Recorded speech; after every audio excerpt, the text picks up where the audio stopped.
The company was originally incubated. I incubated inside my agency and funded the original development, and then became venture backed. And that was in 2006, again at a time where the idea of compensating people for social media was like crazy, right? Yeah. YouTube wasn't doing that. Facebook wasn't I know, doing it's it. hard Twitter to believe wasn't that, doing but it. it just wasn't happening. It just did not exist. And so at the time, that was a very, very controversial thing. And I think that in my early days, I was so gung-ho and just like ready to take on the world, and I was fighting with all these bloggers here and bloggers here, and it was this big thing of, hey, why can't these people earn money?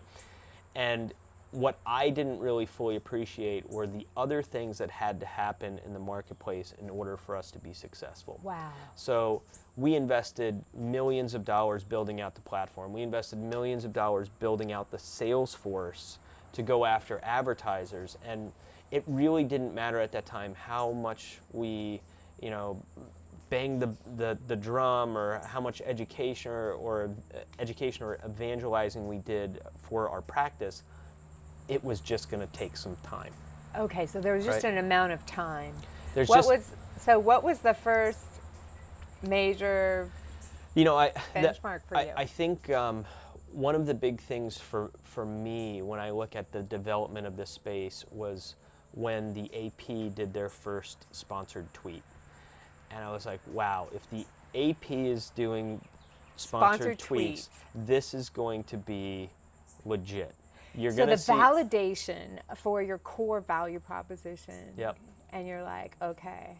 Right, because if someone like the AP can do it, then absolutely any individual creator could do it. Absolutely any publisher could do it. But that took, that was 2011. How long were you guys in the space?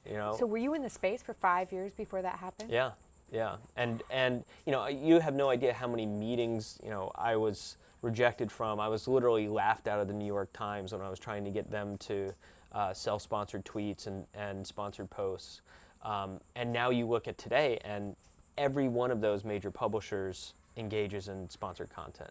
So it just takes time, right? And it's no different than, I'm sure, when cars came around and they were displacing horse-drawn carriages, right? Yeah, if you're on the cusp of innovation, it's not going to go as fast. It's not going to go as fast as you think. And so what you have to do as an entrepreneur is you also have to temper your investment and be really realistic about the market and the other things that have to fall into place before you can be successful.